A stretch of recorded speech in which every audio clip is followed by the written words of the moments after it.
अभी हम लोग देखेंगे कि सैम्पलिंग थ्योरी का न्यूमेरिकल 2 मिनट में कैसे किया जाए।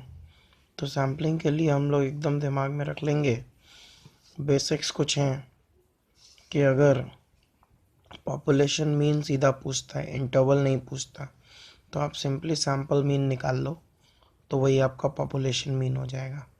अगर पॉपुलेशन का प्रोपोर्शन पूछता है तो आप सैम्पल का प्रोपोर्शन निकाल लो, वही आपके पॉपुलेशन का प्रोपोर्शन हो जाएगा। यहाँ पे इंटरवल नहीं पूछ रहा है। इस तरह के एस्टिमेशन को कहते हैं point estimation. These questions are direct. लेकिन अगर इंटरवल पूछता है तो क्या करना है? तो आप पहले जैसे सैम्पल का मीन निकाल रहे थे, अभी भी सैम्पल का मीन निकालो। बट मान लो कि तुम्हारा सैम्पल का मीन आ रहा है 30, तो 30 से थोड़ा सा कम, मान लो 25 से लेके 35 तक ऐसा एक इंटरवल बनता है ना, उसको कहते हैं कॉन्फिडेंस इंटरवल। कि आप इतने परसेंट कॉन्फिडेंस के साथ कह सकते हो कि आपका मीन इतना होएगा। तो वो कितना घटाना है वो यहाँ से मिलता है, और वही चीज़ जोड़ना है, सेम चीज़ जोड़ना है, z into S E, Z into S E. यही बात आपका पॉपुलेशन प्रोपोर्शन में होता है कि अगर आपको पॉपुलेशन प्रोपोर्शन का इंटरवल पूछ रहा है तो सैम्पल का प्रोपोर्शन निकाल लो, उसमें से एक ही चीज़ घटाना है और वही चीज़ जोड़ना है। अब देखिए z कहाँ से आता है। मान लो बोल रहा है 90% कॉन्फिडेंस इंटरवल, तो तुम्हारा z होएगा 1.64, 95% के लिए 1.96, 98% के लिए 2.33। इसका क्या करो, इसका स्क्रीनशॉट ले लो पॉज करके। कॉन्फिडेंस इंटरवल के लिए ये वैल्यू रखेंगे, और जब कुछ नहीं लिखा हो, जब कोई रेफरेंस नहीं दिया हुआ हो, जब कुछ भी नहीं लिखा हुआ हो, तो क्या करेंगे, z का वैल्यू 3 रखेंगे। ठीक है। अब आपका भैया एस ई का मतलब क्या होता है? एस माने स्टैंडर्ड डिविएशन नहीं होता है, एस ई का मतलब होता है स्टैंडर्ड एरर। मीन में अलग होता है, जैसे यहाँ मीन में जो एस ई था वो अलग था, मीन में अलग होता है। उसका फॉर्मूला होता है sigma by root n, sigma by root n उसका फॉर्मूला होता है। लेकिन अगर क्वेश्चन में सिग्मा नहीं दिया है तो कहीं ना कहीं एस दिया होगा, तो अगर एस लेंगे तो बाई रूट एन नहीं करेंगे, n-1 करेंगे। और प्रोपोर्शन के केस में स्टैंडर्ड एरर होता है p into q by N.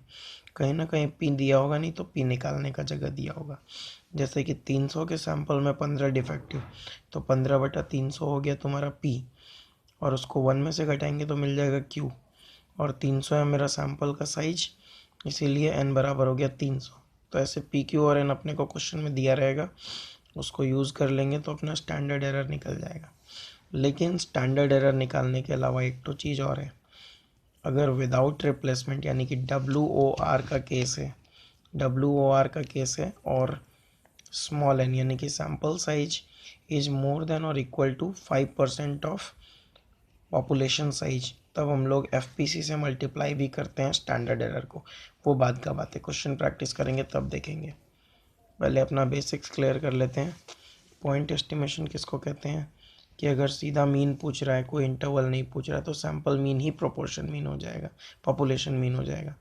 और अगर प्रोपोर्शन पूछ रहा है, कोई इंटरवल नहीं पूछ रहा, तो सैम्पल का ही प्रोपोर्शन पॉपुलेशन का भी प्रोपोर्शन हो जाएगा। That is point estimation.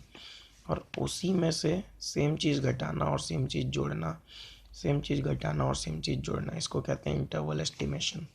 Question देखते हैं, क्वेश्चन का क्या हाल है।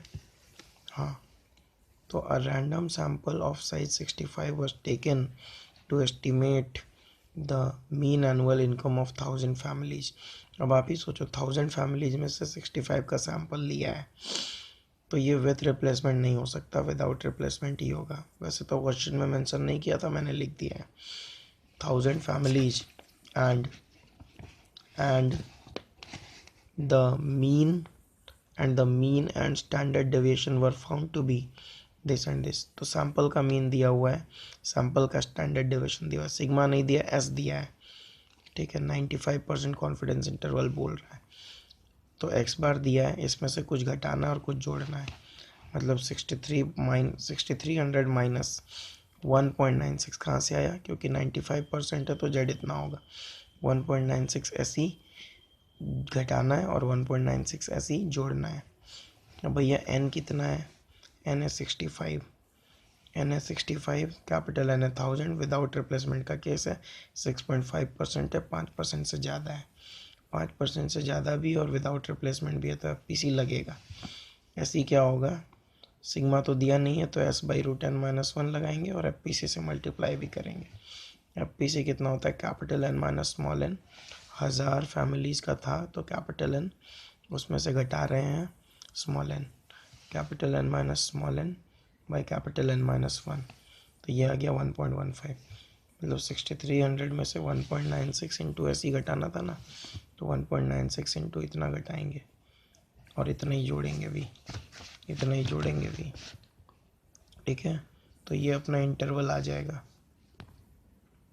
सॉरी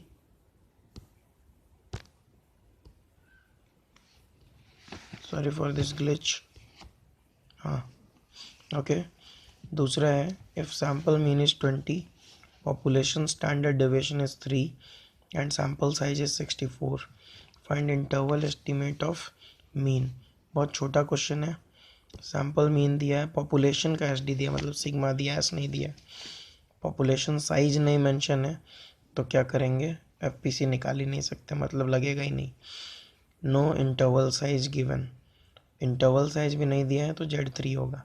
Z मिल गया, x बार पहले से दिया हुआ है, सैम्पल मीन दिया हुआ है 20, सिग्मा 3 दिया हुआ है, n दिया हुआ है, तो स्टैंडर्ड एरर भी मिल गया, स्टैंडर्ड एरर मिल गया, स्टैंडर्ड एरर मिल गया।